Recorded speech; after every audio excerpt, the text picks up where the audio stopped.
Well, Jonathan, new reaction from Hyundai after federal agents arrested nearly 500 illegal immigrants at its Georgia facility. The raid is ICE's largest single-site operation in history. Madison Scarpino is live in Savannah, Georgia with the very latest. And Madison, what exactly led up to this raid?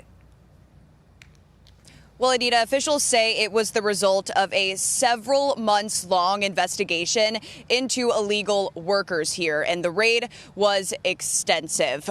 This mega plant is huge. There are several different companies working on the site, subcontractors, and Hyundai says that no illegal immigrant arrested directly worked for the motor company, but it is now taking complete control of the mega site to make sure that all suppliers and contractors are following the law. The feds say a majority of the 475 arrested are South Korean. It comes as tensions over trade are already high between the U.S. and South Korea. The foreign ministry there is not happy about this raid, saying they are very concerned. But President Trump says ICE is just doing its job.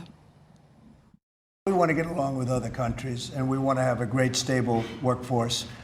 And we had, as I understand it, a lot of illegal aliens, some not the best of people, but we had a lot of illegal aliens working there. This massive raid put a stop to construction of a factory where Hyundai partnered with LG Energy Solution to make electric vehicle batteries. It was chaos, law enforcement cars everywhere. Some workers were reportedly trying to flee.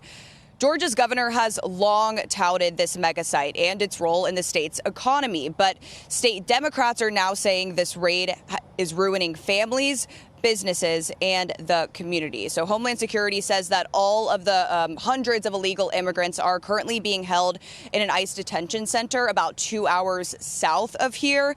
Officials have not yet charged anyone with a crime. All right, Madison Scarpino live in Savannah, Georgia for us this morning. Madison, thank you. All right, more now on the sanctuary city crackdown sweeping the nation. Enforcement getting underway in Chicago this morning. And in Boston, the DOJ is suing over its sanctuary city status. Attorney General Pam Bondi says the city enforces policies designed to undermine law enforcement and protect illegal aliens from justice. Boston Mayor Michelle Wu is not backing down.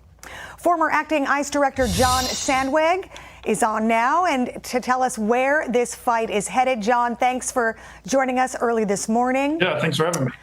I want to ask you, so let's talk about this lawsuit by the DOJ against the city of Boston. The DOJ says the city is allowing for policies that limit police cooperation with civil immigration enforcement, and that is a violation of federal law.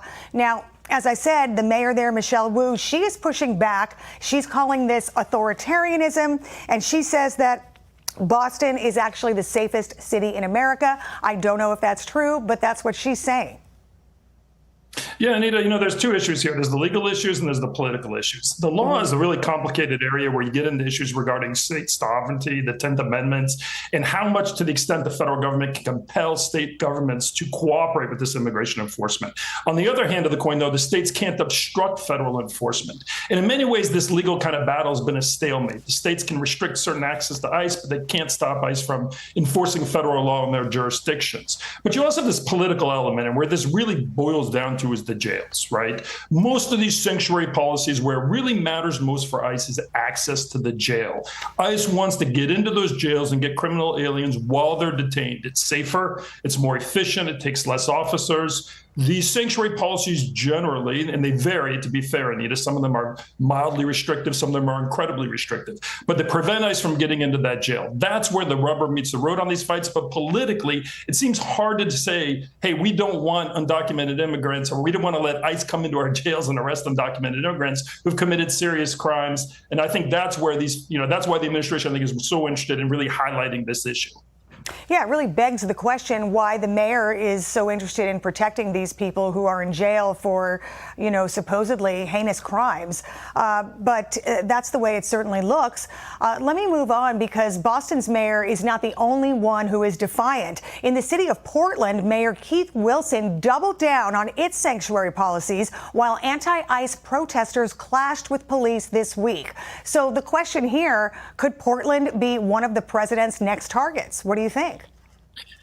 Yeah, I think so. I mean, look, this is going to the administration has been very vocal. They've identified all the state, local governments they believe are have sanctuary policies. But Anita, again, there are different levels of these sanctuary policies. So I want to be clear about that. Some of them are more, when I was at ICE, when I was at DHS, you'd have state police come to you and say, hey, we need you to lay off this population because, let's say, if word gets out that we're arresting every immigrant, they're going to stop cooperating with us. We're worried that people will stop calling and reporting crime. And to be fair, you do need the cooperation of immigrant communities, especially if you want those gang members. You need people inside the community who can identify them for you, can tip you off about their activities, who they are, where they're operating, things of that nature.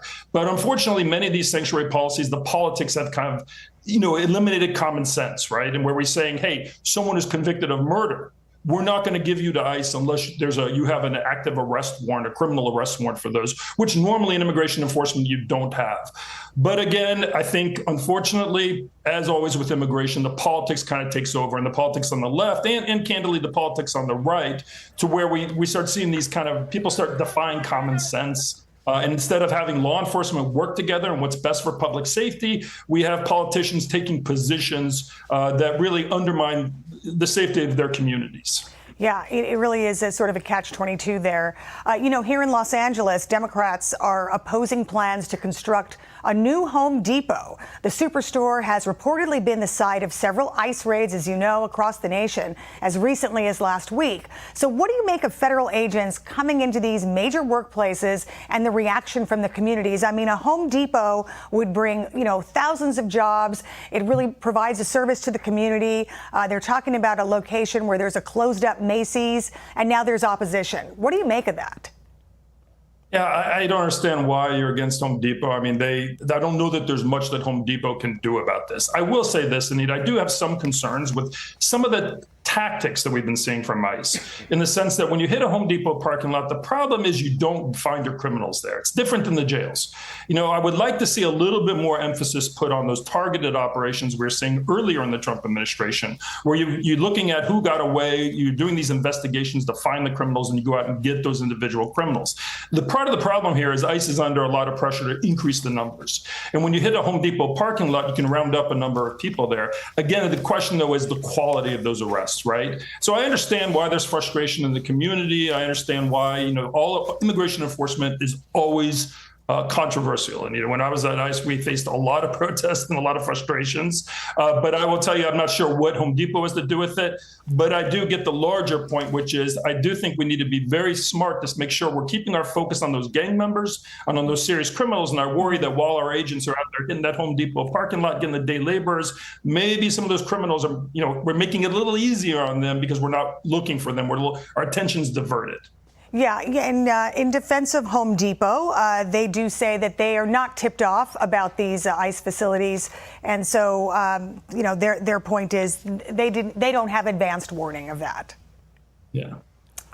Okay, finally, we have more detention facilities opening this week. Louisiana lockup at Angola Prison, deportation depot in northern Florida, and now a judge ruled Alligator Alcatraz can reopen in the Everglades. Just a quick answer here. Do you see a need to keep expanding?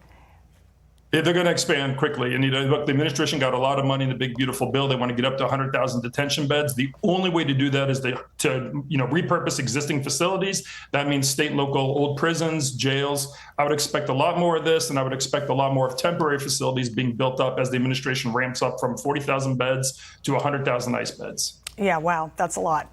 All right, we will have more on the reopening of Alligator Alcatraz in the next hour with Florida's Lieutenant Governor Jay Collins. John Sandweg, thank you so much for joining us this morning.